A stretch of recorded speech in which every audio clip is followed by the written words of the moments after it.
This is 7 News, the voice of the New England.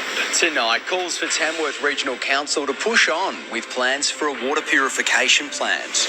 RFS crews go back to school learning how to use new firefighting technology. And later this news hour, 12 people involved in the Western Sydney church riot now identified, and plans to commemorate our brave frontline workers. 7 News begins now. Good evening. Tamworth Regional Council is being urged to continue on with plans for a water purification plant. It was announced last Friday the facility is being mothballed, but the local Water Alliance says it's an important project for the city's water security. Tamworth Regional Council made the news public last Friday. Its proposed water purification plant has been shelved. Poultry company Bayarda has decided to establish its own recycling facility. I really don't understand why they'd be actually belly aching about Bayarda's decision.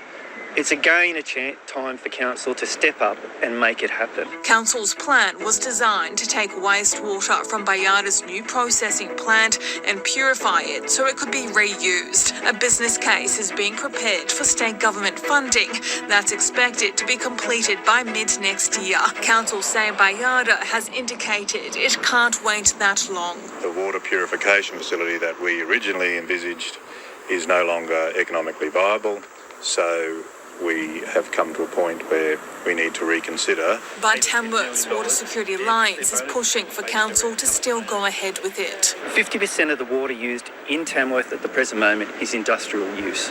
If we can recycle that, that'll reduce demand by at least 50%. In a statement by Water Minister Rose Jackson, the business case is still underway and the government has an obligation to taxpayers to carry out robust business cases for major infrastructure projects valued over $10 million.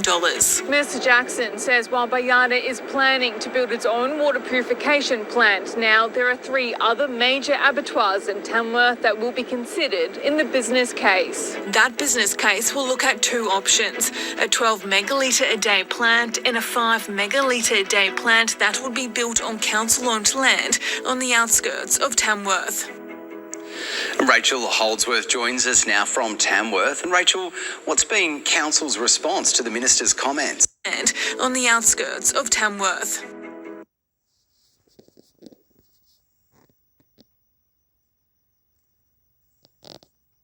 And that's where he's got it. And that's where he's keeping it.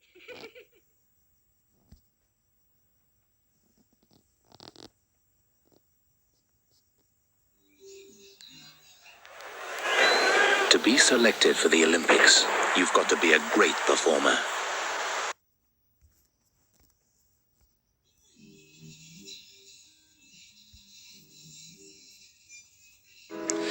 Rachel Holdsworth joins us now from Tamworth. And Rachel, what's been council's response to the minister's comments? Well, Next 7 News was unable to get a comment from Tamworth Regional Council today, and that's despite them calling for a press conference last Friday to announce it was putting the water purification plant on the back burner because of the delay in getting state government funding for the project. Today, however, when we asked Council for a response to Minister Rose Jackson, 7 News was told by Council's Media Communications Office there would be no comment on this issue until after tomorrow night. OK, thanks for the update there, Rachel. That's Rachel Holdsworth in Tamworth.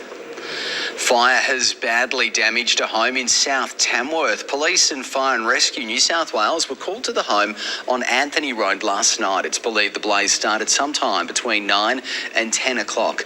The fire was quickly brought under control, luckily with no injuries. Police are now investigating exactly how the blaze started. Disturbing vision has surfaced of unregistered motorbikes being driven at dangerous speeds through regional New South Wales. The riders have no helmets or lights, and there are fears someone will get seriously hurt or worse, killed. There's 2 of them. Shining a torch on motorbike riders on a Dubbo street. Yep, you're caught on camera.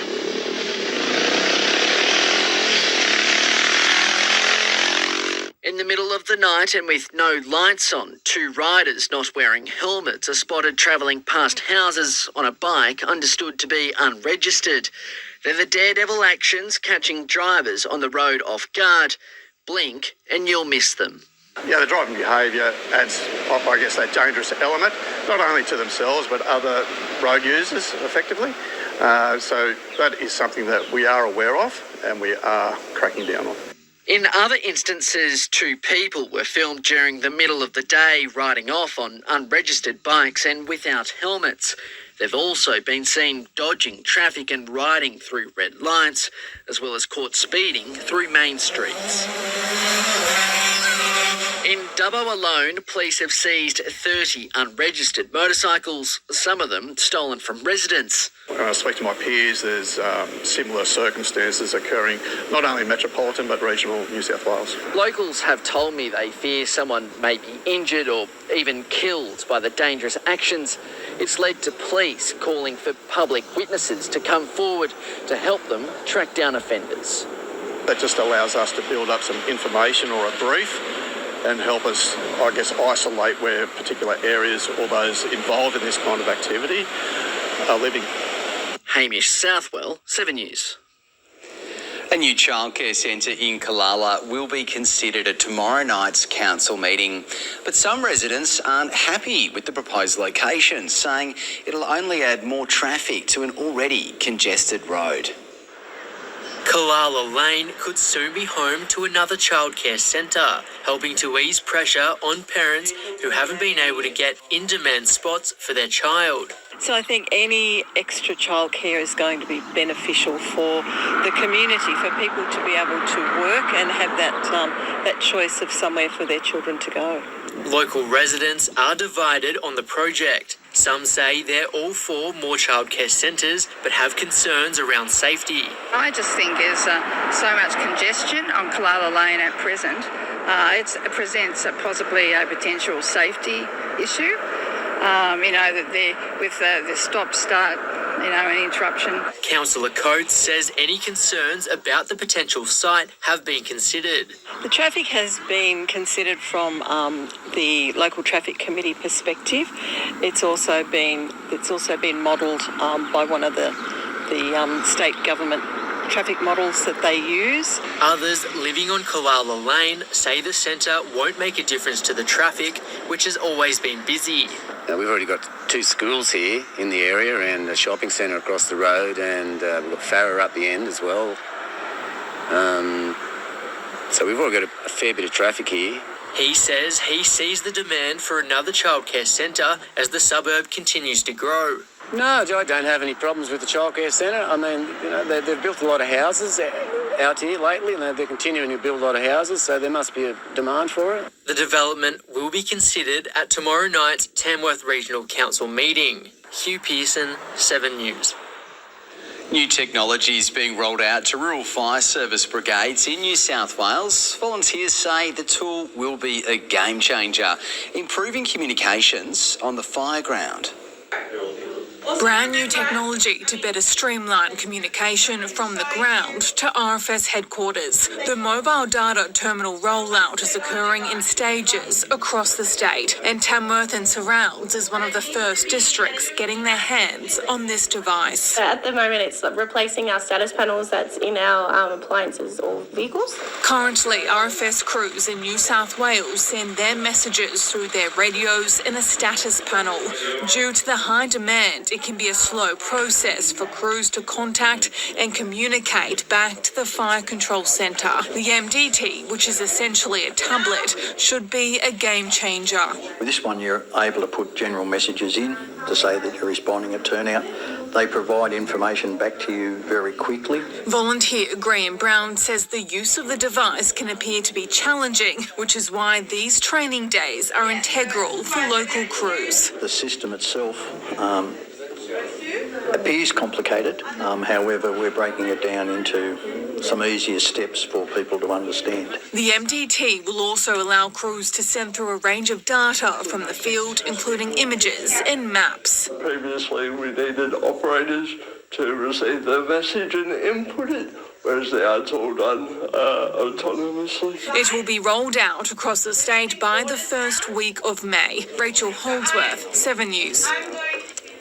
Well, Kirstie joins us now for a look at today's weather conditions. And Kirstie, it's been quite windy out there for some today. It certainly has, Nick, particularly in the east. Good evening, everyone at home. A chilly morning right across the New England and the northwest, though. Mostly clear skies and settled weather overnight meant we had those fresh temperatures first thing, falling to 9 degrees in Tamworth and the same in Murrurundi. During the day, those clear skies persisted. We had sunshine. It was also accompanied by east to southeasterly winds. They were gusting up to about 30 kilometres an hour across the northwest slopes and plains, but more than 45 kilometre an hour wind gusts through Armidale and parts of the northern tablelands. Our maximum temperatures ranging from the high teens in the east, though it felt cooler thanks to those winds, and into the high 20s through Narrabri and Moree, a couple of degrees above average for this time of year. Sunny and warmer conditions tomorrow before a cool change arrives midweek. I'll have the details soon, Nick. Sounds good, Kirstie. Thanks. We'll see you soon. Well, still to come in 7 News, calls for urgent action to stop the spread of fire ants, and how community sports tackling awareness of head injuries. I'm Kirstie Fitzpatrick. Later this news hour, the new search for suspects wanted over the Western Sydney church riot. A plea for help from shopkeepers after the Bondi massacre. The alleged mushroom meal murderer Erin Patterson faces court, and the GST carve-up destroying our state budget.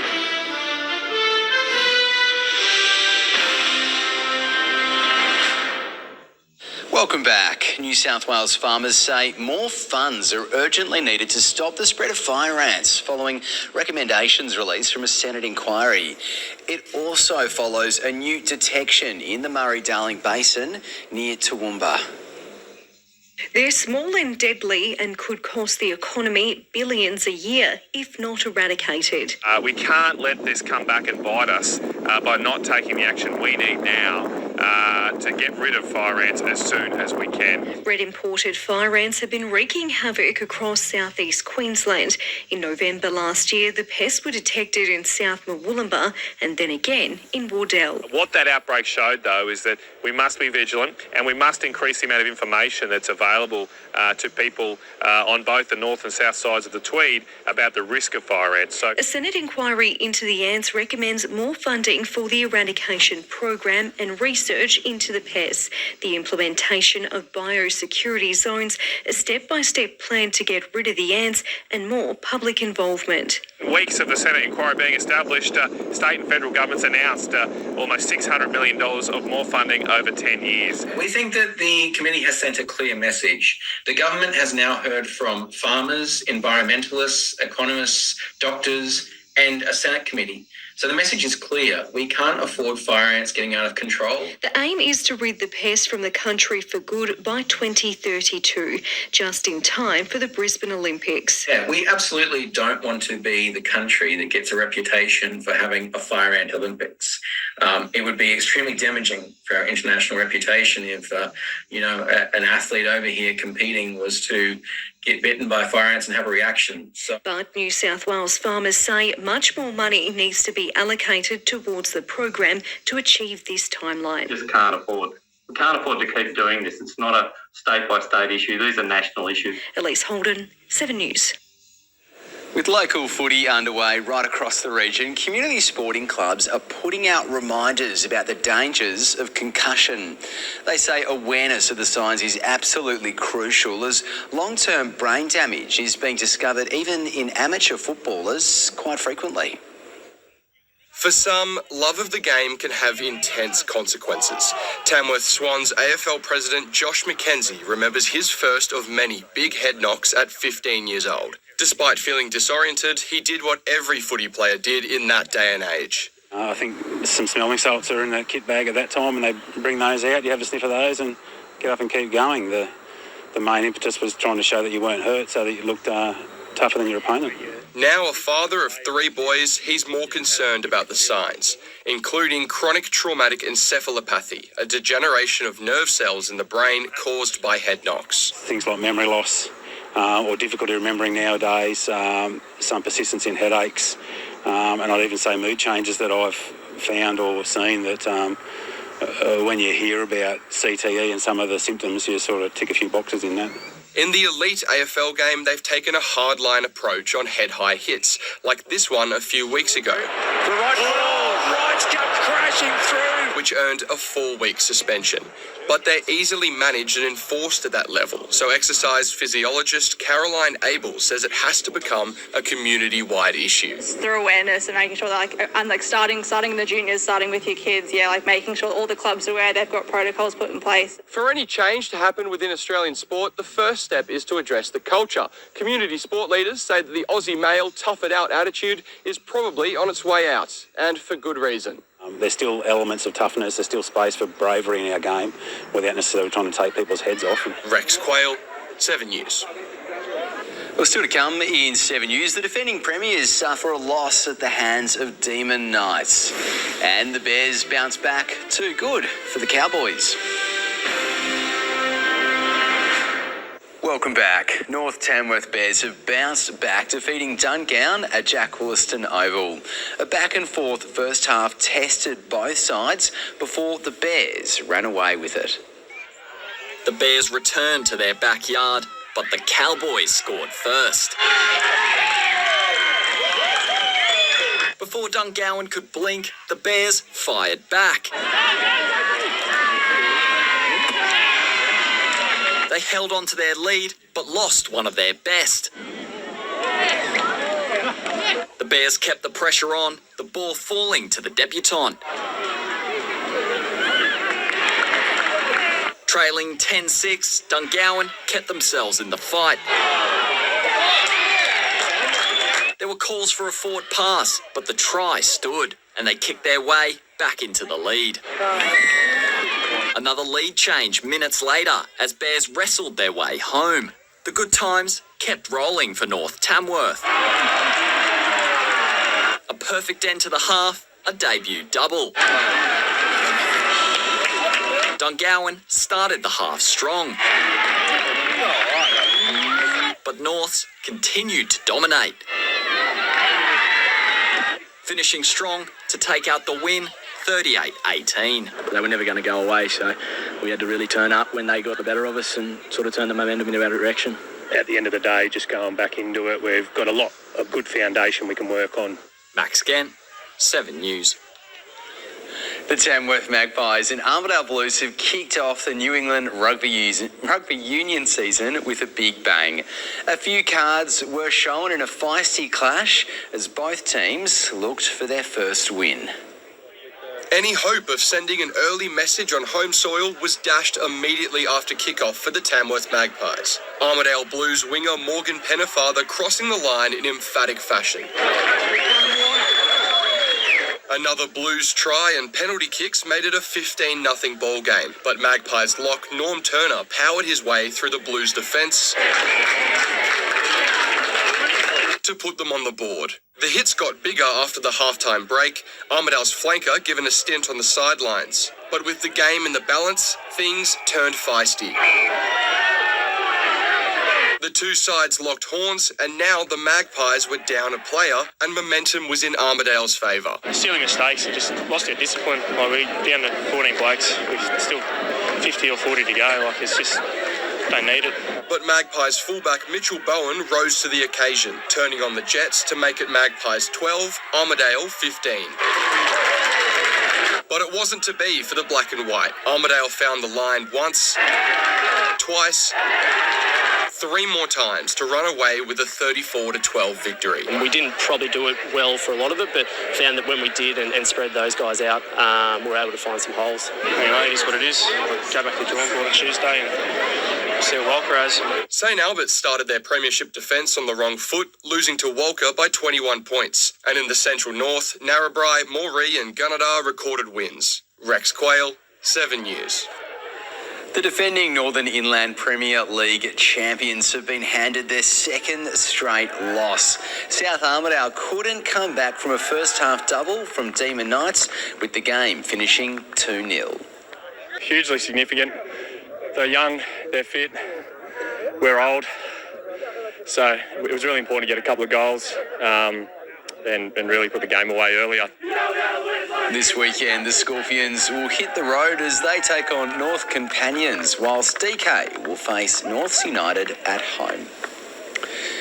Up next in 7 News, Kirstie's back and she's got your week ahead in local weather. That's next.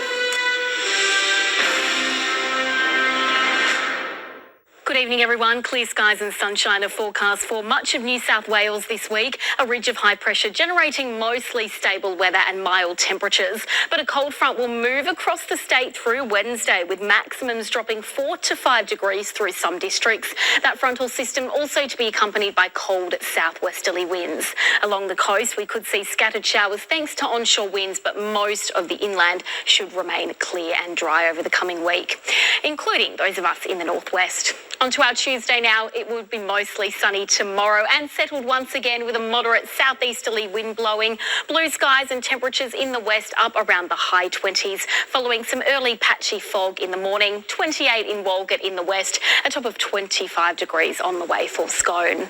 Similar conditions midweek, but a little warmer overnight thanks to cloud trapping in some of the day's heat. As we can see, minimums well into the mid-teens through Narrabri, 15 degrees ahead of a top of 27. Some early fog again leading to a partly cloudy day with cool winds around. Tenterfield 8 overnight and reaching a top of 22. Into Thursday though, across the board we'll feel the effects of slightly cooler temperatures. Tamworth down to 23. Corinthi the same with a chilly breeze blowing. Those winds coming in from the south and the southwest. Glen Innes waking to 7 degrees. A cool start for Anzac Day dawn services around the region, but reaching a partly cloudy top of 20.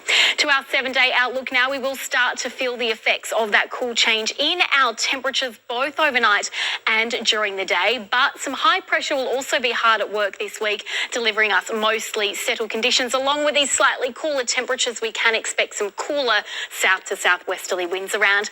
Overall, not looking too bad, though. Certainly milder conditions through Wednesday and Thursday overnight before they drop once again. Chilly starts on the way from Friday, Nick. Yeah, a bit of a chilly one on the way. That's right. Thanks, Kirstie.